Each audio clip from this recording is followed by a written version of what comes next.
नमस्कार, जय हिंद, वंदे मातरम, भारत माता की जय हो। আজকে লাইভে আসলাম এই কারণে পশ্চিমবাংলার ইলেকশন নিয়ে কিছু কথা বলবো ভেবেছিলাম।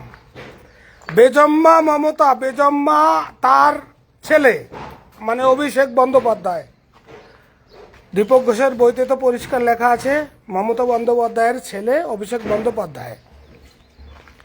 ওই ছেলে আর মা আর ছেলে মিলে যে বদমাশগিরি পশ্চিমবাংলায় করছে, এক শ্রেণীর মানুষকে লেলিয়ে দিয়ে গন্ডগোল খাচখাচি করাচ্ছে আর সমস্ত বদমাশগিরি করছে, আর সেইটাকেই বাহাবা দিচ্ছে আমাদেরই বিজেপির কিছু নেতা নেত্রীরা। আমি বলি, প্রথম থেকেই মমতা বন্দ্যোপাধ্যায়কে অ্যারেস্ট করা উচিত ছিল, সেটা মোদিজি করেনি। আমি জানি অনেক বাধাবিঘ্ন থাকে, কিন্তু এই ব্যাপার নিয়ে শুধু মিটিংয়ে এসে কথা বলে আমাদের মোদিজি, অমিত শাহজি, বাকি কোনো অ্যাকশন আজ পর্যন্ত নেয়নি। ফাইল চুরি থেকে কি অন্যায় করছে না মমতা বন্দ্যোপাধ্যায়? ইলেকশন কমিশন বা কি করে মমতা যখন বক্তব্য দেয় মঞ্চে বসে, কেন তার নামে এফআইআর হয়নি, কেন অ্যারেস্ট হয়নি? যে এক শ্রেণীর মানুষকে লিলিয়ে দেওয়া, এই ধরনের সরাসরি বক্তব্য দেওয়া, এই সমস্ত তো সংবিধানের বাইরে। কিন্তু জায়গা কিছু বলবো না। আর আমাদের বিজেপির যে রাজনীতি আর নেতৃত্বরা আছে তাদের উদ্দেশ্যে কিছু কথা বলতে চাই। এই যে শান্তনা ঠাকুরের পরিবারের যে দালালি শুরু করেছে, শান্তনা ঠাকুরের ভাই এমএলএ, শান্তনা ঠাকুর এমপি, শান্তনা ঠাকুরের বউ এমএলএ হবে এখন, আর তারই কাকিমা সে তৃণমূলের রাজ্যসভার সংসদ, তারপরে তার মেয়ে, এই সমস্ত হরিচাঁদ ঠাকুরের কুলঙ্গার সমস্ত বদমাইশ ছেলে, শালা দালাল শান্তনা ঠাকুর, শালা বদমাইশ হারামি। আর বিজেপি সেগুলো মেনে নিচ্ছে কি করে, আমার অবাক লাগে এ সমস্ত শুনে।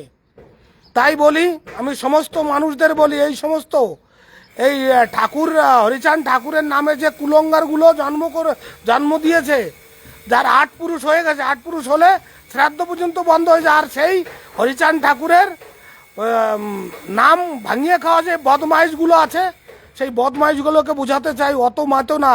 হ্যাঁ, হরিচাঁদ ঠাকুরকে মানো, হরিচাঁদ ঠাকুর নিয়ে থাকো, এটা একটা খুব ভালো জিনিস। হরিচাঁদ ঠাকুর কৃষ্ণের এক অবতার।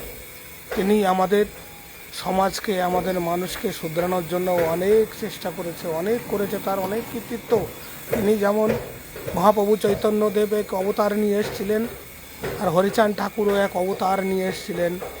তাই তার নামে যে ভাওড়াগিরি চলছে, আমি চাই সমস্ত মতুয়াদের একটাই বার্তা দিতে, তোমরা এই সমস্ত এই ধান্দাবাজ লোকদের অত সাপোর্ট করতে যেও না, বুঝে শুনে সাপোর্ট করো। যেমন মুসলমানদের নিয়ে আমি একটা বার্তা দিই, মুসলমানরা সবাইকে আমি শ্রদ্ধা করি, ভক্তি করি, ভক্তির উপরে কটা কথা বলতে চাই। সে কথা হচ্ছে একদম পরিষ্কার কথা, সেই কথাটা হচ্ছে যে তোমরা ওই ধরনের পরিবারতন্ত্র রাজনীতি, মমতা বন্দ্যোপাধ্যায় এই রেন্ডির কথা শুনে তোমরা নেচো না।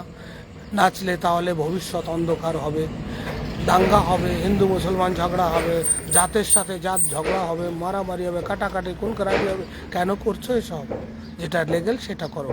জয় হিন্দ, বন্দে মাতরম, ভারত মাতা কি জয় হোক।